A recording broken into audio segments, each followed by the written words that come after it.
Buen día, doctora. El día de hoy, mi grupo y yo vamos a presentar a continuación el trabajo referido al tema de los derechos de las personas afrodescendientes y los pueblos indígenas.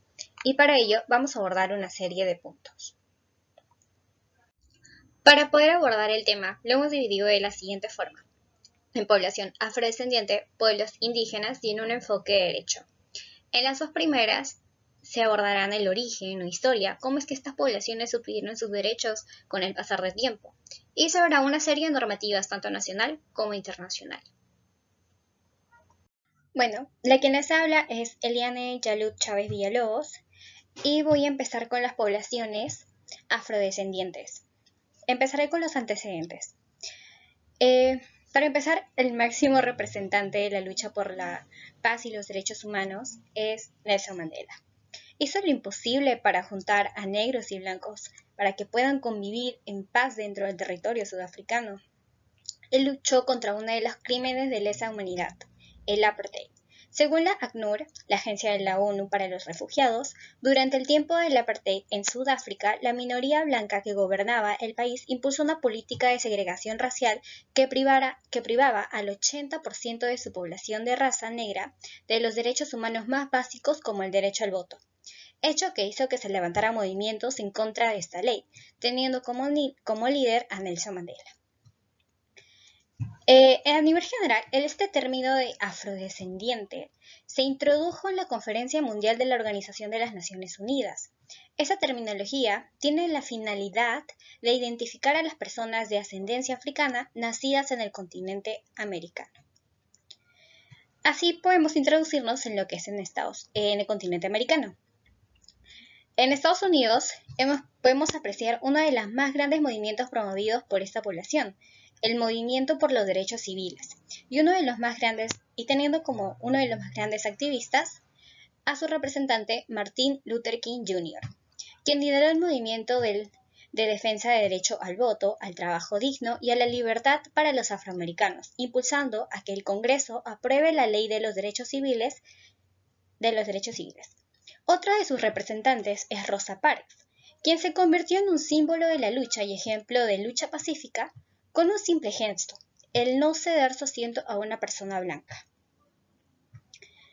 Bueno, ahora partimos a lo que es América Latina y el Caribe. Estos descendientes africanos representan cerca del 30% de la población del continente, aproximadamente unos 150 millones. Según la ONU, estos pobladores llegaron al continente en la época republicana, aproximadamente en el siglo XIV, con la conocida trata transatlántica, donde miles de mujeres, hombres y niños fueron transportados a este continente con la intención de ser esclavizados.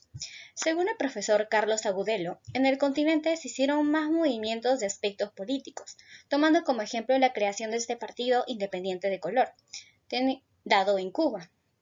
Tenían como objetivo la representación proporcional para los negros en la administración pública, una reforma social y el fin de la discriminación en el trabajo.